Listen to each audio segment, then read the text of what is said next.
हमारे हिमाचल में आज की 3 चीज़ों की सबसे ज़्यादा जो प्रॉब्लम चल रही है। सबसे पहले कि पाइन्स नीडल की वजह से जो इतने जंगल के जंगल डिस्ट्रॉय हो जाते हैं, हमारी पूरी बायोडाइवर्सिटी लॉस हो जाती है। जो बर्ड्स और जितने भी वहाँ पे फ्लोरा फौना सबका डिस्ट्रक्शन होता है, वो सबसे बड़ा चैलेंज है ह्यूमैनिटी के लिए भी और हमारे जंगलों के लिए भी। और दूसरी चीज़, जैसे मैं टीचर हूँ बल्लभ गवर्नमेंट कॉलेज में, मैं बॉटनी पढ़ाती हूँ।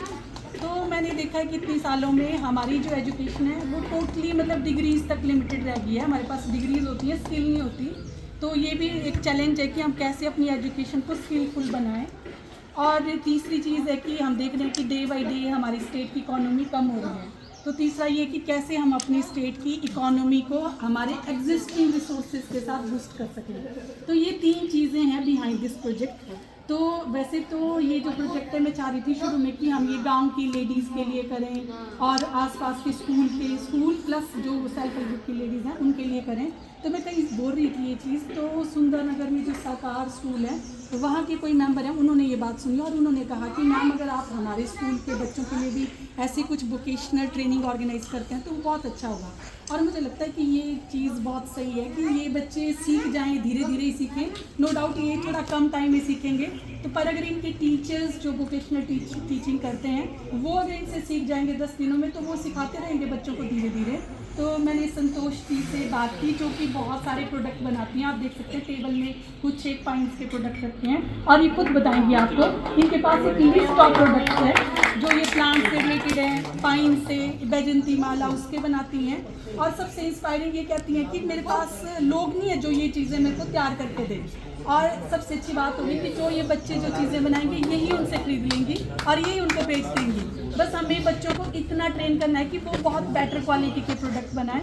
वो इनके जो टीचर होंगे उनकी रिस्पॉन्सिबिलिटी होगी।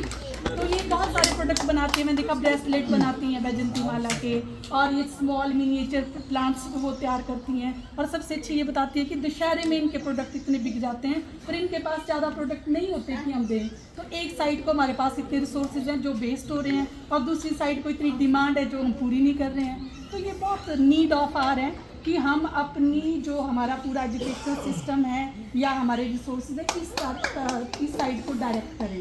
तो I am so thankful to कि रोटरी क्लब मंडी और रोटरी क्लब जो नीरचौक है उन्होंने इस इनिशिएटिव को शुरू करने में हेल्प की।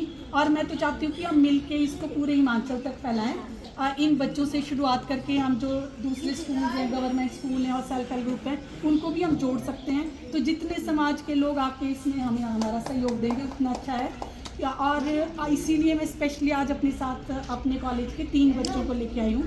ये BSc फर्स्ट ईयर के बच्चे हैं और अभी इनके एग्ज़ाम ख़त्म हो गए हैं, तो ये बिल्कुल फ्री हैं। तो मैं इनको इसलिए लाई हूँ कि ये भी यहाँ देखें कि क्या स्कोप है, क्या चीज़ें हो सकती हैं। और ये भी बॉटनी को वो लेवल दें, मतलब वो डिग्रीज तक लिमिटेड ना रहे, और ये भी आगे चल के इसकी इंडस्ट्रीज़ बनाएं, पूरे वर्ल्ड को सप्लाई करें। तो ये पर्पज़ है। और बाकी अगर इनको इंटरेस्ट आएगा तो हम कॉलेज में भी इनके लिए ऐसा प्रोग्राम ऑर्गेनाइज कर सकते हैं जिसमें हम टूरिज़्म के बच्चों को, एनवायरनमेंट के बच्चों को, बॉटनी या फिर कुछ सराउंडिंग के सेल्फ हेल्प ग्रुप है उनको भी कर सकते हैं। तो मैं रोटरी क्लब नीरचौक से भी रिक्वेस्ट करती हूँ कि यहाँ भी अगर उनको लगता है कि कोई एजुकेशनल स्कूल ऐसा है या सेल्फ हेल्प ग्रुप है तो उनके लिए भी ऐसे ट्रेनिंग प्रोग्राम कर सकते हैं मिलके, क्योंकि एक बर्डन भी नहीं बढ़ेगा। और हम अगर इसको लार्ज प्रोजेक्ट बना दें तो सबके साथ मिलकर हम इसको कर सकते हैं।